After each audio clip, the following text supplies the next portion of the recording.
بسم اللہ الرحمن الرحیم۔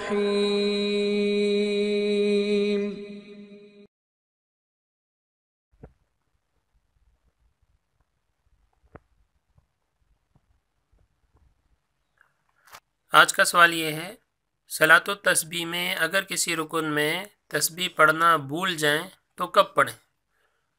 یعنی صلاۃ التسبیح میں جس طرح رکوع میں، سجدے میں یا قعدے میں اگر کہیں 10 دفعہ پڑھنی تھی، پڑھنا بھول گیا،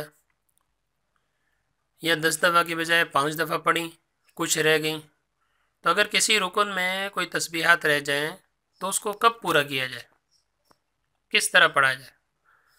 اگر کسی رکن میں تسبیح پڑھنا بھول جائیں یا تسبیحات کچھ کم ہو جائیں تو بہتر ہے کہ اس کے بعد دوسرے رکن میں ان تسبیحات کو پڑھیں اور کمی کو پورا کر دیں۔ یعنی اگر کسی رکن میں رہ گئی ہے، رکوع میں 10 دفعہ پڑھنی تھی، 5 دفعہ پڑھی، 5 دفعہ بھول گئے، تو بہتر یہ کہ رکوع کے بعد جو اگلا سجدہ ہے، اگلا رکن ہے، تو اس میں ان تسبیحات کو مکمل کر لیں کہ وہ والی 10 بھی پڑھ لیں اور 5 یہ جو رہ گئی ہیں اس کو بھی مکمل کر لیں، تو یہ زیادہ بہتر ہے۔ اور اگر اس وقت یاد نہ رہیں تو اگلی رکعت میں کسی اور رکن میں بھی اس کو پڑھ سکتے ہیں، لیکن بھولی ہوئی تسبیح کی قضا رکوع سے اٹھ کر قوما اور دونوں سجدوں کے درمیان والے جلسے میں پوری نہ کریں۔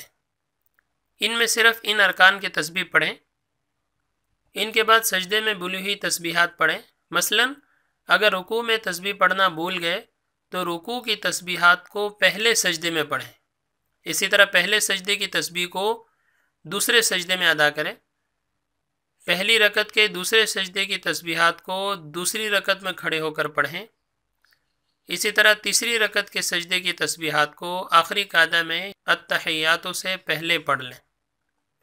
یہ نہ کریں کہ اگر رکوع میں رہ گئی ہیں تو رکوع کے بعد جب آپ قومے میں کھڑے ہوں تو اس وقت ادا کریں، تو قومے میں ادا نہ کریں۔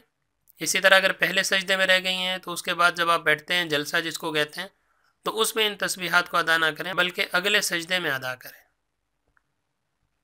مزید ویڈیوز کے لیے چینل کو سبسکرائب بھی کریں تاکہ آئندہ کی ویڈیوز بھی آپ کو ملتی رہیں۔